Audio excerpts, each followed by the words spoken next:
Hello everyone, Redbeard here, back at it again for another weekly roundup.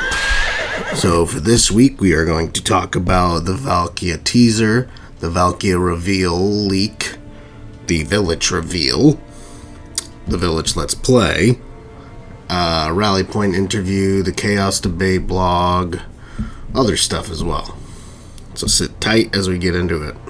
So for the Valkia teaser and reveal, in the teaser, we see the backside of her, a blur of her backside.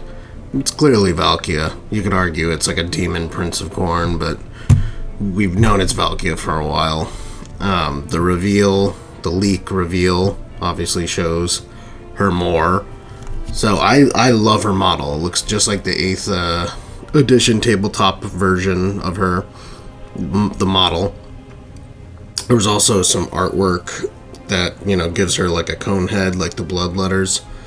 In this image, I think it's pretty clear she doesn't have the cone head. I saw other people saying, oh, we might, you can't really see if she has the cone head or not because of the way she's facing, but it would be protruding towards her right wing. If it was there, we would see it a little bit.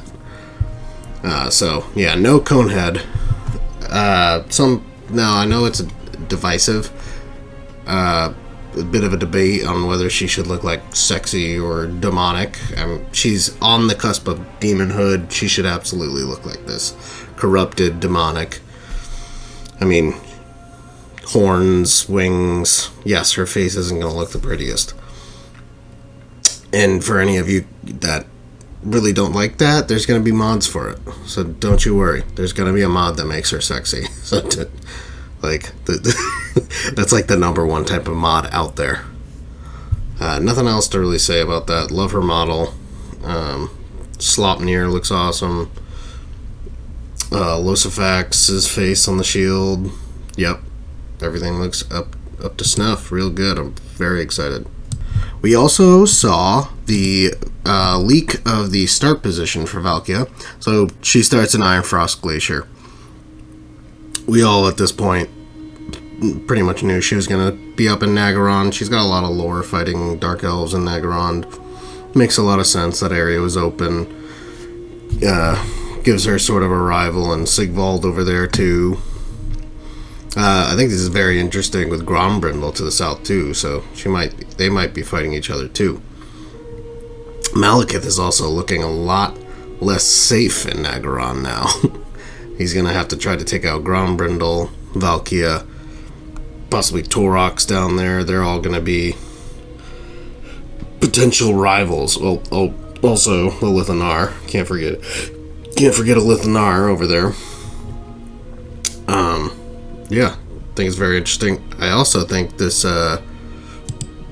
now we're going to see those, in the last Rally Point interview, Dark Elf Watchtowers were talked about, which would basically act like the High Elf Inner Circle Gates, I forget what they're actually called, and the Empire Forts. So eventually I think we're going to see the Dark Elf Watchtowers in there, probably go alongside either a Dark Elf rework in Game 3, or if we see another Demon Lord come up to like the Frigid Wasteland or the Northern Wastes to put a little more pressure in this northwestern Chaos Waste area might get filled out a little more. Then we'll see the Dark Elf Watchtowers added in. But we got 5 points here that right now with the map I think makes sense for Dark Elf Watchtowers to go in. You can see on the map the lines of the roads. So those are the places you'd want to plug to make sure Chaos can't get into Nagaron. And yeah, now we can see all the official start positions for the 4 champions, with Valkia, obviously in the Ironfrost Glacier, like we just talked about. Vilitch over in the Red Wastes by Cathay. Festus in the Middle Mountains here. And Azazel in the Mountains of Naglfari here. I think this is great. Again, Valkia has a lot of lore fighting in Nagaron. Vilitch teleports all over the place, and we get to have a Cathayan character a Tzeentchian character that is fighting Cathay. Festus over in the middle mountains, in the middle of the Empire, where he should be. And then we have Azazel in a great position to go corrupt humans. He's got Kislev to the southeast, he's got the Empire to the south, and then Bretonnia over to the southwest. One last note on things we've learned for Valkia. In the Vilitch Let's Play, there's a quick spot of a hero of the Legion of the Gore Queen, so Valkia's faction, named Kormak. Now, Kormak is like, her right-hand man, her second in command, her most loyal follower. Looks like he's an exalted hero, so he might be a unique hero like Otharion's Cavil. Not a legendary hero, but, still a cool mention, a cool nod. So I think that's nice. Maybe a hero that she starts with in the beginning of a campaign. I really feel that all characters should start with one hero in every single campaign. I might make a mod to add those in if they haven't changed that in Warhammer 3, because not every lord started with a hero in Warhammer 2. Now, for the Vilitch trailer and the Let's Play, there's actually not that much to talk about. I think they've mostly shown their hand as far as what content is coming. The biggest thing they covered in the Let's Play was the transformation lords can do to a demon prince, which it's not. We knew exactly how it was going to work. Now we just get to see it, which is great. I guess the Tzeentchian demon prince model looks fantastic. They gave it some extra armor from what the generic ones looked like before for the demon prince formerly known as Yuri. I swear I'm not calling him Daniel. So let's try to. I'm gonna call him that because that's what I would rather everybody call them. I just hate calling him Daniel. But anyways, Vilitch's model looks fantastic, or should I say Thaumon's model looks absolutely fantastic. Of the four, definitely my favorite model. Oh my gosh, just the shoulder pauldron with the teeth and the horn. Thaumon's helmet with the, was it 6 eyes? What is it? Hold on, I have it right here. Oh, 5 eyes. 5 eyes. So yeah, 5 eyes. Vilitch himself looks great. I thought he would look a little more, because in his artwork he looks kind of like his head looks more elongated and kind of dented in on the sides, and it makes it make him look like a xenomorph from the Alien movies. They kind of made his model just look like a dude that has no eyes or nose and is super pale and emaciated, like Gollum with no eyes and nose with those long sharp teeth. It's still creepy as hell and a really good model. I just wanted it to be a little more xenomorph looking, but that is a nitpick. Again, Thaumon in particular, but the Vilitch model looks freaking amazing. My favorite of the four, for sure. Also, at the end of the trailer, I thought it was a nice nod to have that little eye shape. Now, they might not even they might have just had it like, oh, they're surrounded, but if you look at it, it's the shape of an eye. Or, to the to the immature boob.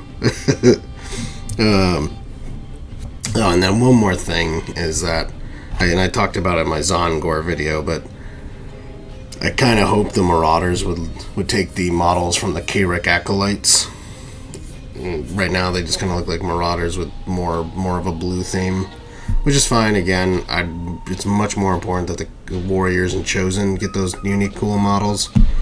So again, it's just another nitpick, just another thought idea. Maybe modders could add the K'rrik Acolytes. model for Marauders, so I think that would be nice. So yeah, now I'm just gonna riff about some of the blog stuff we've seen. So for the Chaos debate, I think this article is long overdue and really clears up some stuff to stop a lot of people arguing in forums about, like, you know, which lord should be or whatever. Just undue animosity created between people. So yeah, let's see. So they've stated that where does this leave the monogod races of Khorne, Slaanesh, Nurgle, and Tzeentch? The new DLC characters existing within the Warriors of Chaos race does not prevent us from adding mortal characters to the monogod rosters. So that's a big note. So, you know, we could see Egrim in the Tzeentch monogod roster, or possibly Arbol in the Khorne monogod roster, or Gutrot or Valnir in the Nurgle roster, or Dakala in the Slaanesh roster, so on and so forth. Again, I kind of would like it if they evened out. Just, it's like the OCD, like, perfectionist thing that goes on in my brain, but if they evened out, because Slaanesh is the only god that has two lords in the Warriors of Chaos, and Khorne, everybody else, Khorne, Nurgle, Tzeentch all have one. So I would personally like it if they got, those three got one more legendary lord in the future to the Warriors of Chaos roster. But it's really not that important at this point. But all those characters I just mentioned, I do hope come to the game. Now, this part about what's special about the new DLC lords, part of this kind of irks me, part of this excites me.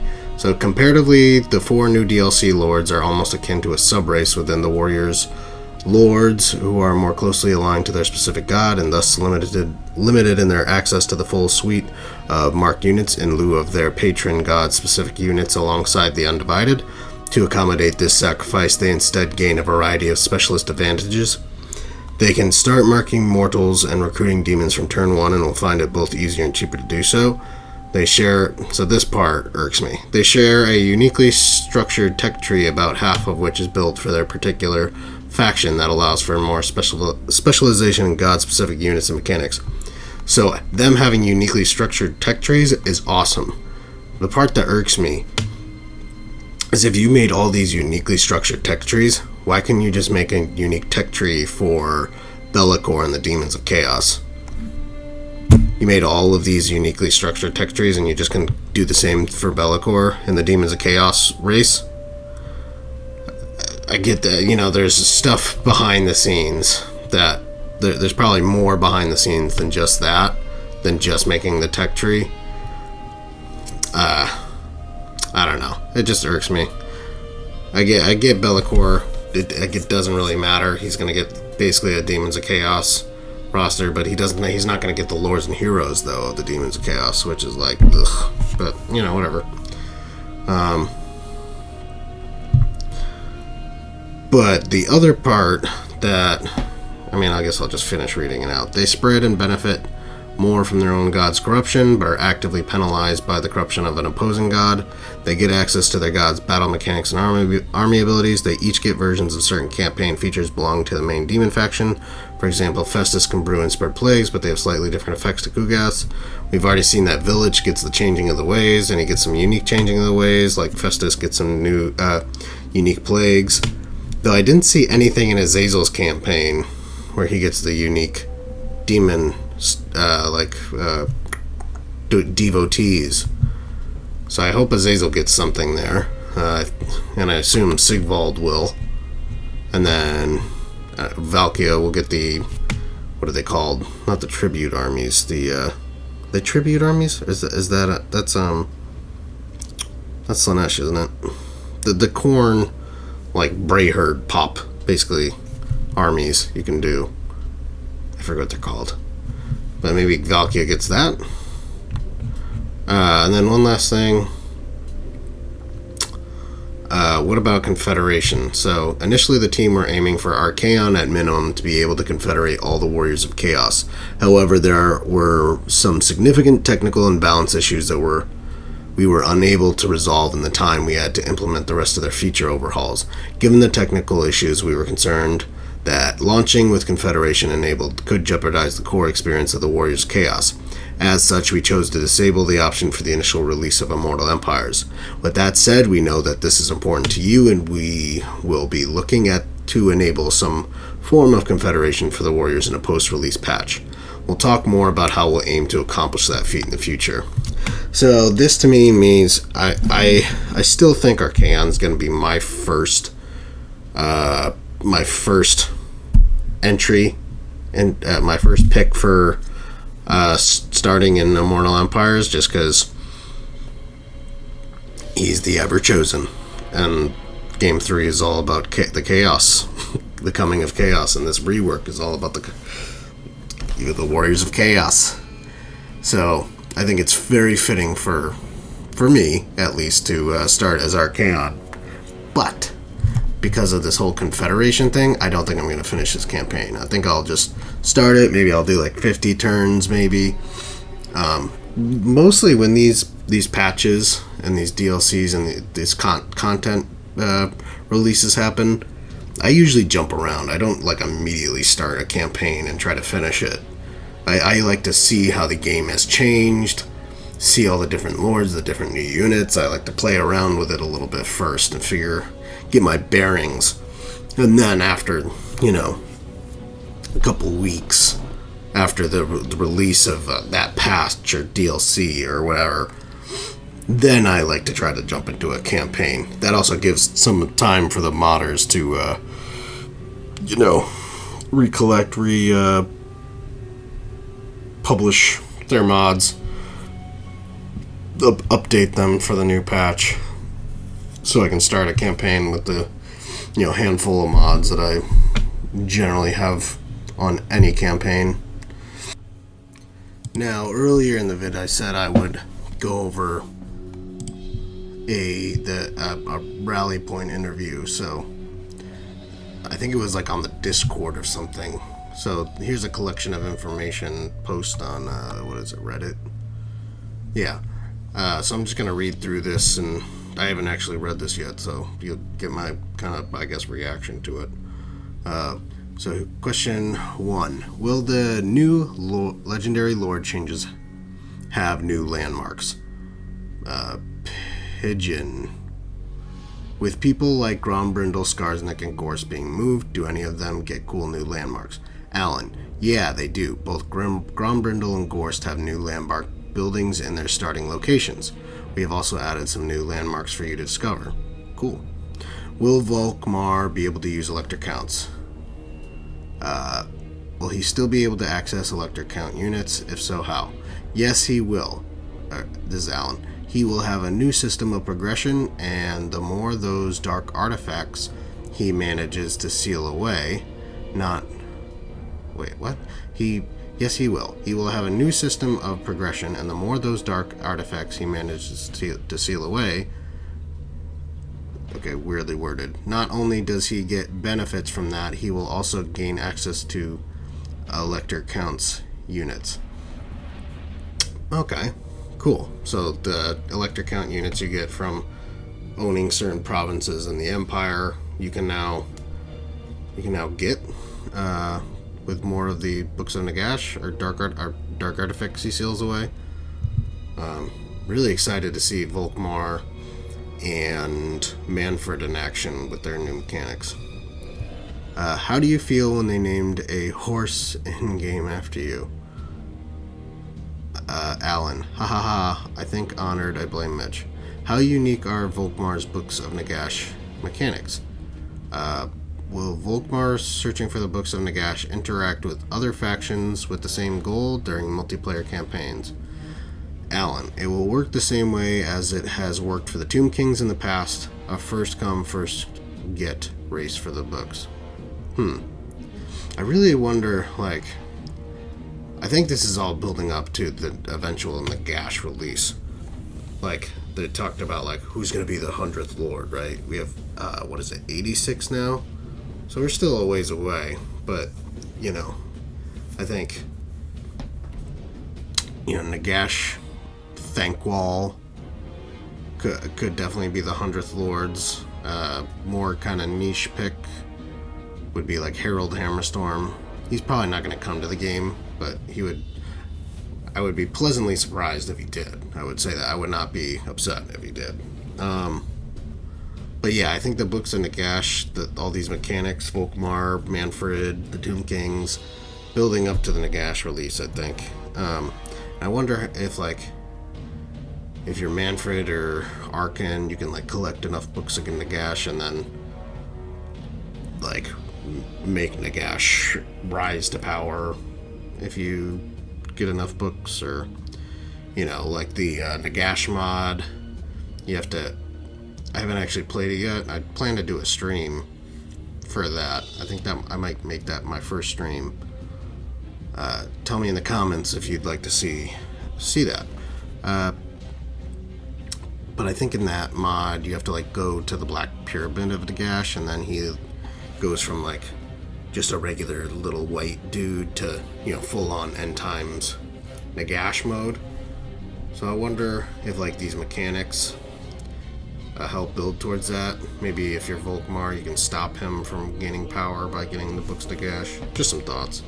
Anyways, back to the questions. Will Clan Pestilence one day have a plague UI mechanic? Oh my god.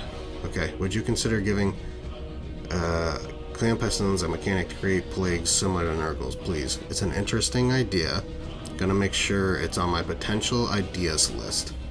Okay, cool. We definitely like to hear that. I plan to make a video on like unique mechanics for lords that never received them at some point, but that will probably be a lot of work, so we'll see when I get to it. Will all Lords of Magic get visual updates? Are all the Magic lores going to get visual rework similar to one Death and Metal received?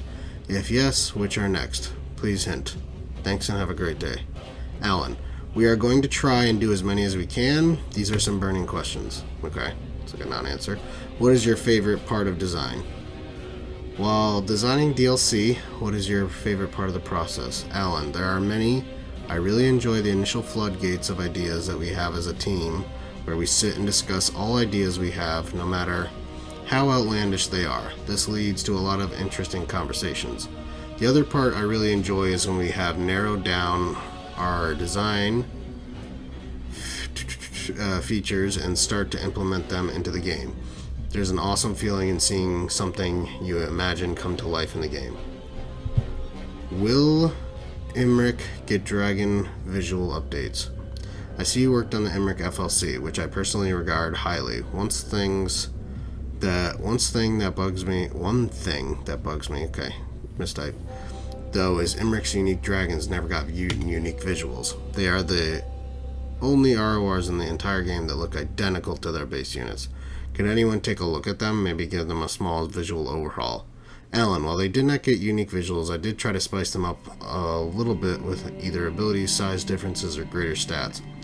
I hope they still were a lot of fun to use. So, that's a no. Will the AI be able to take the books of Nagash? In a single player campaign, are the AI factions able to take the books of Nagash, or is only the player able to interact with them? Alan, the AI factions are unable to take the books of Nagash. Any plans to add Tech Tree Legendary Lords? Ooh, okay. This is very interesting, because I don't know if you guys have watched my Nurgle video, or what was it? Yeah, it was the Nurgle units video, the Putrid Blakings video.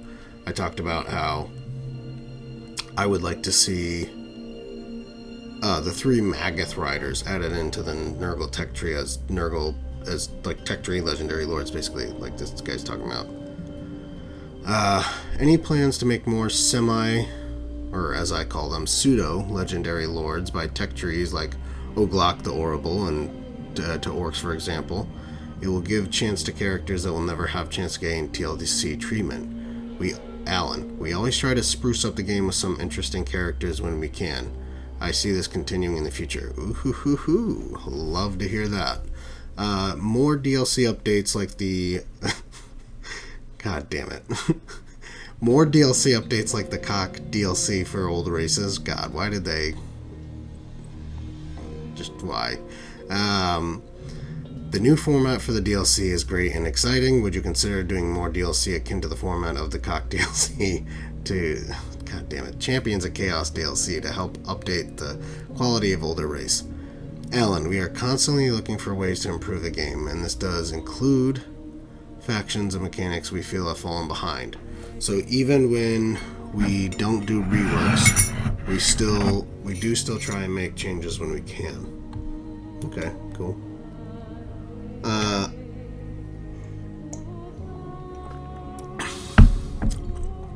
Any plans to have devoted beastmen? Oh, buddy. I like this. Yes, here we go. Any plans to make beastmen LL devoted to particular chaos gods? Okay, well, I think besides Torox getting, like, more Khorne love, maybe Malagor could get some Tzeentch love, but I don't think he needs it. If we ever see Moloch Slugtongue, he could get some Nurgle love. But other than that, none of them really devote to gods, so I don't know exactly why I said LL. But anyways, could Torox use some Khorne mechanics, for example? Alan, Torox's rampage mechanic already feels like it's in this direction. Okay, cool. Do you plan to add more areas of interest across the IE map?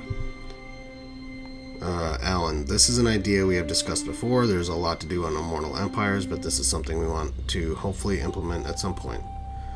Cool. I mean, it's just like a visual thing. It doesn't really... It's cool, but it's super not necessary, right? Like, if you have some... It's like CA. If you have some spare time, go ahead and do that. But there's a lot more... A huge variety of more important things, you know? How does the outpost mechanic work with herd stones? Can we access the entire Beastman roster by outpost? Alan, you can build an outpost in a herd stone, and it does give you access to some of the Beastman units. It follows the same restrictions as it does for current outposts. Pretty cool. What were the features AI can now use mentioned in the post?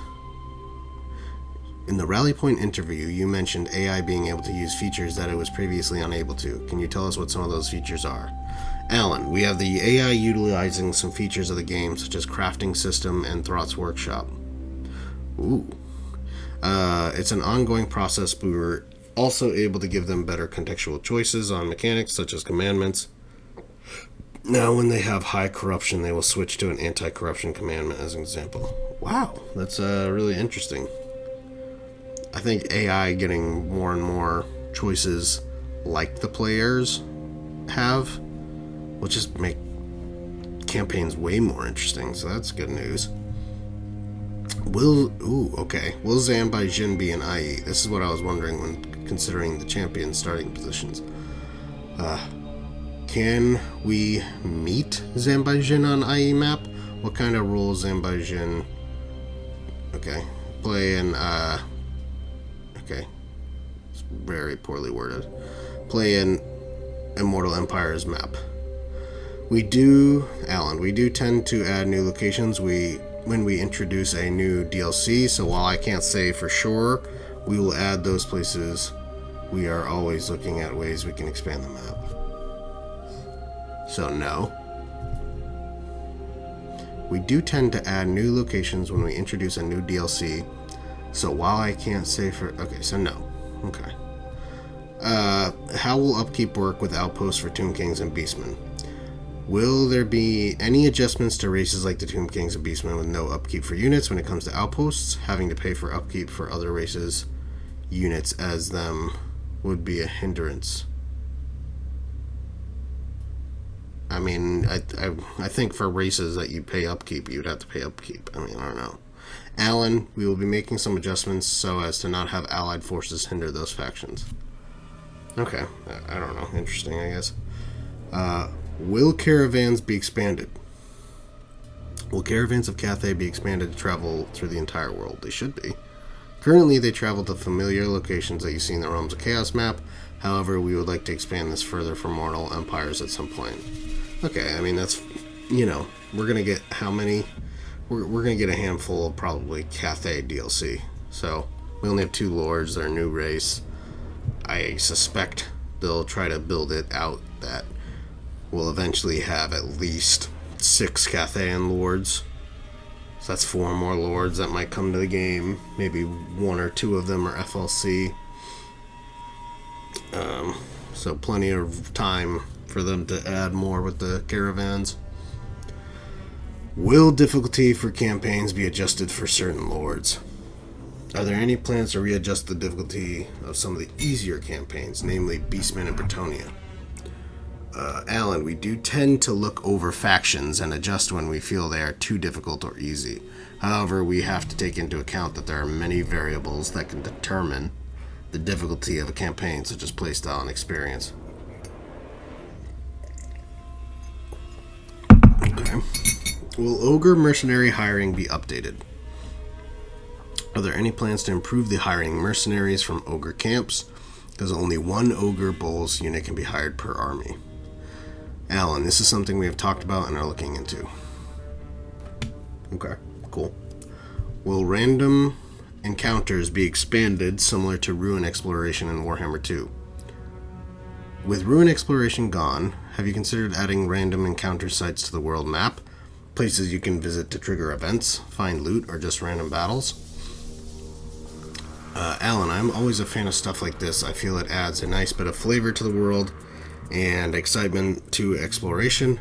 While I can't say for sure it's something we will implement, it is something I will keep in mind. Okay. What is your favorite Lord of Champions of Chaos? Hi Ellen, out of the lords mentioned in your interview, which has been your personal favorite and how they are shaping up? Can you tell us your favorite mechanic out of them? Also, can we expect the climate system to get any changes at any time in the future? This is a hard question to answer because after playing them all, they are all a lot of fun and exciting with their new locations. Each have their own challenges to deal with, but if I were to pick one, I would have to say Volkmar. As you saw from our map reveal, the desert has become a gathering of legendary lords, all ready to fight each other, and that means there is always something to keep an eye out for, even if you are not directly involved and with all the moving parts. It means you never know when you can jump into a new war, combined with the fact that you are all away from the Empire and now hunting down some books on Nagash. It makes Volkmar for a very unique playthrough. Do you plan to add new Skaven strongholds in the old world, such as Black Chasm or Putrid Swamp? We do tend to add new locations when we introduce a new DLC, so while I can't say for sure we will add those places, we are always looking at ways we can expand the map.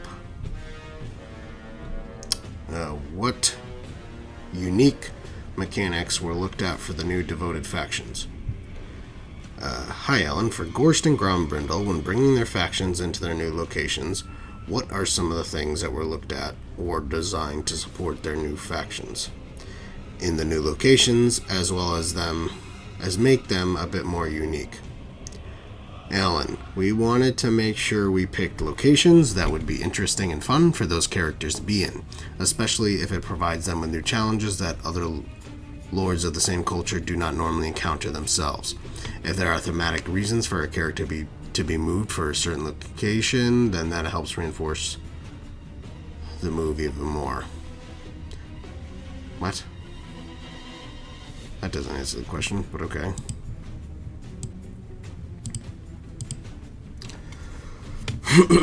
Will the elector count mechanic be updated? Yeah, I think Empire got a great update when they did, but basically, the next rework happened. The next rework that happened was the greenskins. I think all the reworks from the greenskins on were like near perfect, and those races don't probably ever need a big rework. But everything before that, so like reworks I thought were really good. Greenskins, Wood Elves, Beastmen. I think that was all the ones that came after Greenskins. But before that, we had like Empire. We had slight reworks to Vampire Counts and Dwarves. Basically, Empire, Vampire Counts, and what did I just say? Dwarves, I think, need another pass, for sure. So, will the Empire Elector Counts mechanics see some changes given the new enemies in and around the Empire, as once they start conquering the Empire, they're possibly going to mess over an Empire player due to Imperial authority lost from Empire capitals lost? Alan, this is something we are taking into consideration discussing. Okay, non-answer. Will there be a teleport mechanic in relation to the Chaos Poles? Oh, yes. I really hope they're considering this, because the sea lanes are great. I don't think we should get like crazy sea lanes for everybody. I think what's his face? I talked about it in another video. Wulfric should get his own like teleportation sea lanes that go across the areas of the middle of the map. I don't really see it lorefully working for anybody else off the top of my head, but I think it would be great if we could get basically the Chaos Poles. You get like either one Chaos Pole directly at like one Chaos Portal directly at the north and south, and it just connects, but also maybe a northwest and southwest, and then maybe a northeast and southeast. That's my idea anyways. So, hello Alan, in the future will there be a teleport location that goes from the northwest to the northeast to symbolize that the map is round? Okay, interesting. And specifically in the provinces of... Oh, I see, that's cool. That's a good idea. Provinces of Iron Frost Glacier and Eastern Steppes. Alan, sea lanes at their core are just teleport networks, so it is possible for us to add and remove new ones in the future. Ooh, we like to hear that. What was the decision making for Gorse Faction's identity? Why did you folks decide to give Gorse Faction such a fancy name and flag? That's not a complaint. I love Caravan of Blue Roses, which, by the way, is such a poetic name. But I don't really understand why a guy whose claim to fame is being good at commanding zombies gets possibly the most elegant sounding name of any faction in Total War Warhammer. Alan, Gorse family was taken from him by the Plague of Blue Roses, and that has influenced the name. But the real reason is that blue is a nice color, and roses are pretty. Just like undead zombies? Okay. Will Confederation mechanics be added to Tomb Kings differently one day? Alan, thanks for taking the... This isn't Alan talking. Hey Alan, thanks for taking the time. What are the possibilities of being able to recruit or unlock other legendary lords for the Tomb Kings, as we cannot confederate other TK factions, i.e. gain control of or recruit Khalida or Katep when playing etc.? Alan, we are looking into this as a part of a broader system in handling how to unlock legendary lords, especially for factions that are unable to confederate them. Okay, cool. How open are these new AI changes to modding? Hi Alan, regarding the new AI changes, how open are these new implementations to modders? Okay. This I am very curious about, as I might be able to do something with mods myself, as I have a couple mods out there. I don't necessarily know if I know how to mess with the AI, but could in the future. Are they still script-based or part of the CAI systems? Also, does this include the AI being able to use black arcs for attacking settlements? Some features... Alan, some features are still script-based and therefore are not being used in the new system yet, but others have been moved over. Oh, okay. This will be accessible to modders, so I expect to see some stuff from them in time. AI Black Arcs can attack settlements. Nice. I really enjoy co-op campaign play, so AI diplomacy is really important in how it limits combinations of allied player factions. How does the automatic at-war mechanic differ from ROC, Realms of Chaos, to Immortal Empires, if at all? We have disabled the auto-declare war mechanic for Immortal Empires. In a map with so many varied factions near each other, this created undesirable behavior for factions that use this mechanic. Since removing it, we feel like it has opened up the campaign map a lot more for all sorts of factions. To compensate for this being removed, though, we have added high aversions for the factions that would automatically enter into a war with the other factions.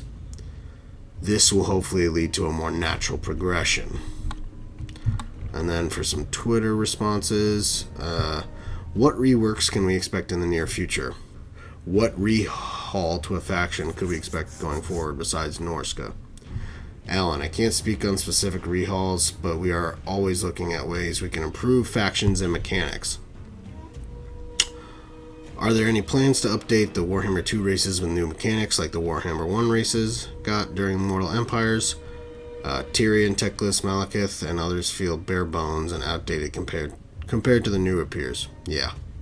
Like I said, I want to make a video about this at some point. Alan, we are always looking to improve and update where we can. Okay. Classic non-answer. Yeah.